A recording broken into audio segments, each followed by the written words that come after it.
बिस्मिल्लाहिर्रहमानिर्रहीम अस्सलाम वालेकुम। रफ एंड टफ प्रोग्राम के अंदर आपको खुशामदीद कहते हैं ताहिदी 12 मैन यूट्यूब चैनल में।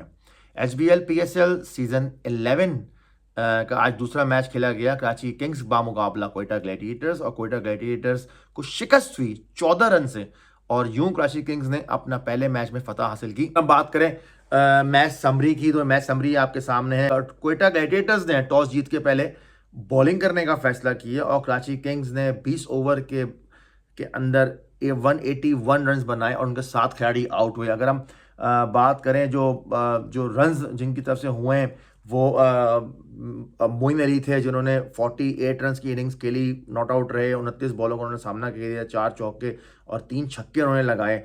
डेविड वार्नर ने 35 रन की इनिंग्स खेली, 22 बॉलों का उन्होंने सामना किया और सलमान अली आगा ने 22 रन बनाए। साद बेग 30 रन की इनिंग्स खेली, बड़ा ज़बरदस्त आते ही उन्होंने कवर ड्राइव में बहुत ज़बरदस्त चौका मारा। 6 चौके उन्होंने मारे अपनी इस इनिंग्स के अंदर। तो यूं 181 सात खिलाड़ियों के नुकसान पर इन्होंने अपनी इनिंग्स का खात्मा किया। अगर हम बॉलिंग की बात करें तो अलजारी जोसेफ ने 2 खिलाड़ियों को आउट किया, अहमद दानियाल ने 3 खिलाड़ियों को आउट किया, अबरार अहमद थोड़े से एक्सपेंसिव रहे, 1 खिलाड़ी को उन्होंने आउट किया, 4 ओवर में 35 रन दिए। और उस्मान तारिक जो 2 मिस्ट्री बॉलर्स कोयटा ग्लैडिएटर्स के आज खेल रहे थे वो 4 ओवर में 29 रन दिए और 1 खिलाड़ी को आउट किया। जब इनिंग्स का आगाज हुआ कोयटा ग्लैडिएटर्स की तरफ से बहुत ज़बरदस्त और शानदार आगाज हुआ था सऊद शकील की तरफ से और शामिल हुसैन की तरफ से। और ये 79 रन की पार्टनरशिप हुई थी इन दोनों के दरमियान।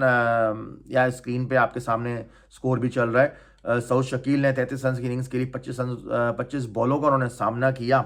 शामिल हुसैन जिनका डेब्यू था HBL PSL के अंदर, बहुत ही ज़बरदस्त कॉम्पैक्ट इनिंग्स मुझे नज़र आई उस बच्चे की तरफ से।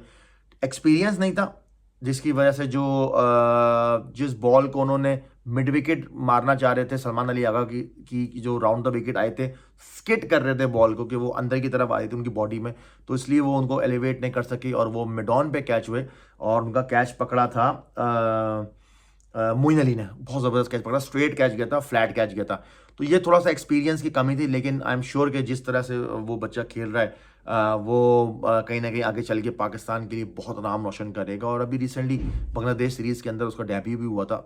अगर मैं बात करूं बाकी मानदा प्लेयर जो पार्टनरशिप की बात करते हैं हमेशा के T20 के अंदर आपकी पार्टनरशिप लगेगी तो वो पार्टनरशिप में मोमेंटम लेके चलना पड़ता है। लेकिन यहाँ क्रेडिट जाता है बॉलर्स का। ख़ास तौर पे मैं बात करूँ अगर जिस तरह से बॉलिंग की है एडम जंपा ने, सलमान अली आगा ने रिस्ट्रिक्ट कर दिया था, बिल्कुल रिस्ट्रिक्ट कर दिया था, उनको बैट उठाने का मौका ही नहीं मिला कोयटा ग्लैडिएटर्स के बैटर्स को। जबकि हसन नवाज वहाँ पर काफ़ी देर खड़े रहे, 35 मिनट हसन नवाज खड़े रहे क्रीज पे।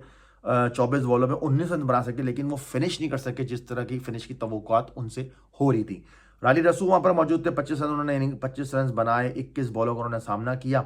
बैन मैकडर्मिट थे वहाँ पर, 13 बॉलें सिर्फ उनको मिली जिन्होंने 25 रन बनाए। मैं समझता हूँ कि ऐसी सिचुएशन में ऐसी होती है कि जब आपके सामने कोई बैटर खड़ा हुआ है, आपको पता है कि जो वो सिंगल हैंडेडली मैच जिता सकता है, तो आप सिंगल लेके उसको देते हैं कि ताकि वो ज़्यादा से ज़्यादा स्ट्राइक ले और वो अपनी टीम के लिए अच्छा फिनिश कर सके। तो उस तरह से फिनिश नहीं हो सका तो कोयटा ग्लैडिएटर्स ने 20 ओवर में सिर्फ 167 ही रन बनाए जब 7 खिलाड़ी उनके आउट हुए।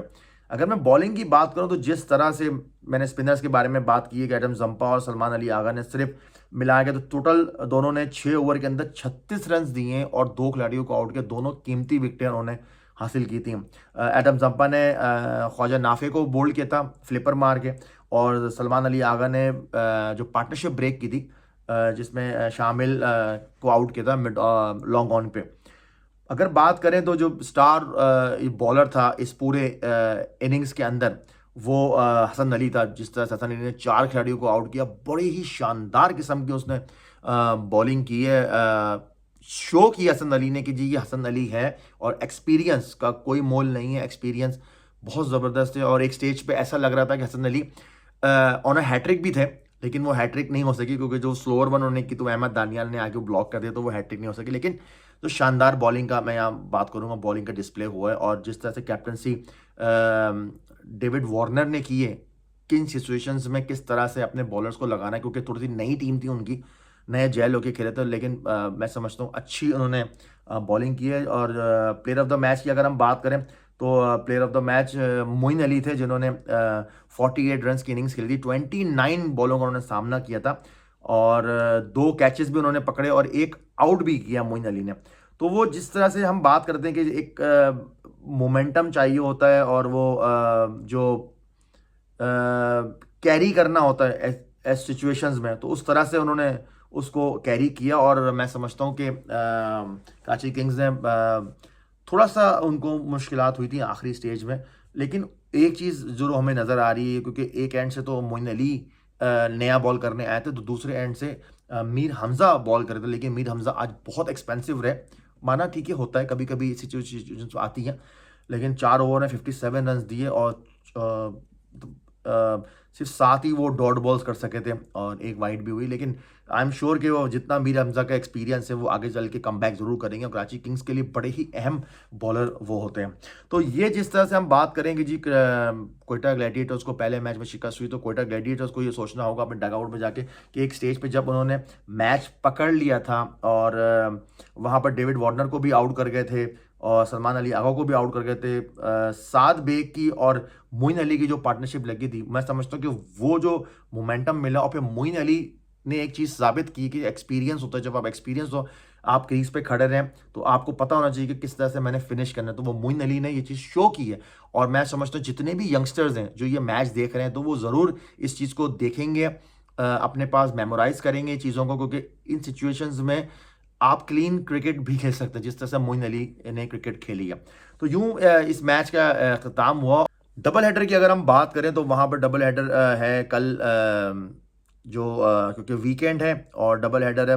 पेशावर ज़ल्मी का मुकाबला रावल पिंडीज़ से मैच है और उसके बाद तो शाम में जो मैच खेला जाएगा वो खेला जाएगा इस्लामा यूनाइटेड वर्सेस मुल्तान सुल्तान्स। तो ये दोनों मैच बड़े अच्छे हैं और दोनों का पहला पहला मैच है HBL PSL के सीजन 11 का। अब किस तरह से सिचुएशंस देखते हैं, क्योंकि सेम पिच पे पहले तो एक डे में मैच हो रहा है और फिर एक नाइट में मैच होगा, सेम पिच पे होगा, तो पिचेस का बिहेवियर किस तरह से होगा, किस तरह से बॉलर्स अपने बॉलर्स को यूज़ कर सकते हैं और बैटर्स किन सिचुएशंस में अपने टीम को निकाल सकते हैं और डेंजर सिचुएशंस, तो ये कल ही पता लगेगा।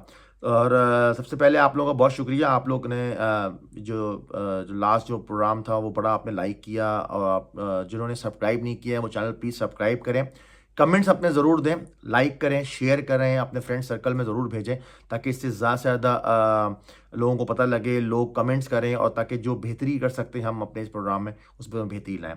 तो कल तक के लिए इजाज़त दीजिए, अपने होस्ट को अपना बहुत ख्याल रखिएगा। पाकिस्तान जिंदाबाद।